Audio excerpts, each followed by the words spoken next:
It's Tuesday, October 15, 2024. Let's take a look at the headlines making waves in the Nigerian dailies of today. Let's begin with the Punch. The border headline says, PDP factional chairman clashes governors fail to resolve crisis. You can turn to page 2 for the complete story. And above the nameplate, federal government plans 25% tax on Nigerians earning above 100 million naira. Nigeria lost $15 billion to fuel subsidy, forex round tripping, says World Bank. And an import duty, federal government grants private jet owners 30-day extension. Beside the nameplate, NNPC sells PMS to Ipman at 995 naira per litre. You can turn to page 24 for the complete story. And below the picture, Lagos seals the strike structure as two-story building collapses. Heroic Eagles return home after 17 hours Libyan ordeal. Federal government protests officially summons envoy. CAF promises probe. Let's take a look at Daily Trust. The bolder headline says 15-year-old student sues Education Ministry JAMB NUC over admission policy. You can turn to page 5 for the complete story. And beside the picture, Nigeria boycotts AFCON qualifier after Libya ordeal. Over 2 million people displaced as 200 Kogi communities flooded, says government. And PDP governors meeting on Damagum's fate deadlocked. Let's take a look at The Guardian, where the border headline says, Football foul play. Nigeria, CAF go head-to-head over Super Eagles ordeal in Libya. You can turn to page 6 for the complete story.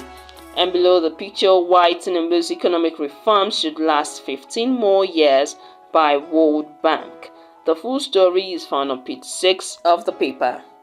And below that, how Nigeria, others can reduce $4 billion regional cybercrime losses. And at this date, PDP files petition against result, trades words with APC over IRAS manipulation. You can turn to the news page 7 for the complete story. And on page 4, robotics, makeup, beekeeping, others make new basic school curriculum. States in darkness as national grid collapses again. You can turn to the panorama page 2 of The Guardian for the complete story. And below that on page 7, Custom extends deadline for private aircraft import duty verification. Nigeria's crude production dropped to 1.32 million BPD in September, says OPEC. You can turn to page 4 of the paper for the complete story. Away from that, let's take a look at Vanguard, where the border headline says, Cup of Nations qualifier. How Libya held Eagles hostage in disused airport for 15 hours. You can turn to page 8 and 9 for the complete story. Above the nameplate, darkness looms as national grid collapses, 6th time this year.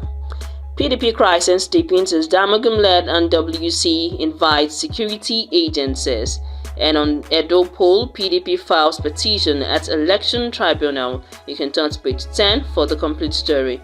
On page 21, federal government says Nigeria's super rich to pay 25% tax. And below the picture, Abiodun improves 77,000 naira minimum wage for Ogun workers. In an arrest warrant, you must honor invitations from Senate. Presidency tells HOSF heads of MDAs. And Lokobiri says federal government plans to revamp petrol pipeline distribution systems. You can turn to page 37 for the complete story. And on page 16, Maiduguri Airport to start international operations January. The Nigerian Tribune, flood sacks 200 communities in Kogi, government calls for help. You can turn to page 19 for the complete story. And above the nameplate on page 15, PDP threatens to unleash security agents against faction amid ongoing turmoil. Petrol smugglers make 17 million naira per truck on the subsidy regime, says NNPCL. You can turn to page 7 for the complete story. And on COVID-19 intervention funds, reps ask 11 airline operators, others to refund 3.45 billion naira within 31 days. Beside the picture, Abiodun approved 77,000 naira minimum wage. 6 killed, 5 injured in 5 vehicle accidents in Ibadan. Transcorp Power PLC reports third quarter performance with 153% revenue growth, 190% increase in profit. NFF releases point-by-point detail of 20-hour ordeal on Libyan soil. That's the headlines making waves in Nigerian dailies of today. If any of these headlines caught your attention, do well to get a copy of the paper and read the full story on the identified pages.